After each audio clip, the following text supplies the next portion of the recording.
Good morning, students. So today we are going to start a Rutherford model of atom.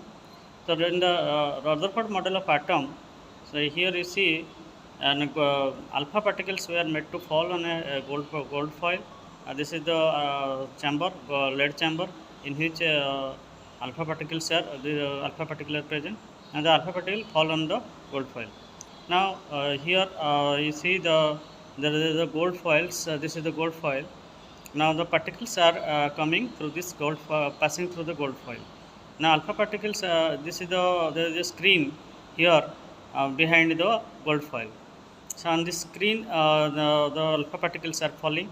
So now when alpha particles are passing through this gold foil, so few alpha particles are found to pass through the gold foil directly, straight, and many of them alpha particles were found to deflected at a different angles. You see the angle here and here and here. So the alpha particles were deflected at different angles.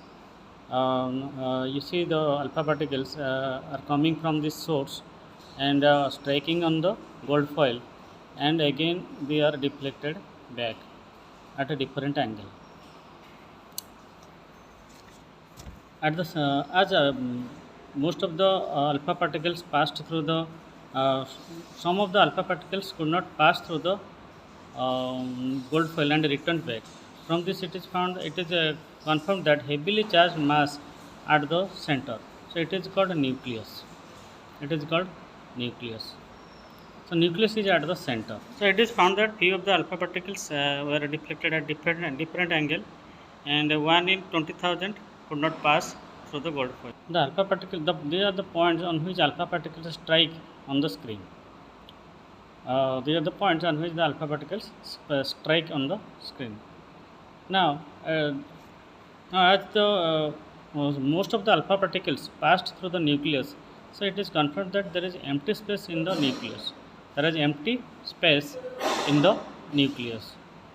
So the atom is totally empty, but at the center there is some mass which is called nucleus. Now at the center there is some mass which is called nucleus, but the whole atom is completely empty. And this proves the presence of nucleus and other in 20,000 alpha particles returned back, and 1 in 20,000 alpha particles returned back. So there is in an atom consists of two parts. One is nucleus, another is extranuclear part. And a nucleus is an extremely small positively charged part and is situated at the center of an atom, and it carries the whole mass of an atom. The magnitude of the positive charge on the nucleus is different for the different atoms. The electrons which balance the positive are distributed in space around the nucleus. The extranuclear electrons are not stationary, and these are revolving around the nucleus at high speeds in circular paths called orbits. So this is all about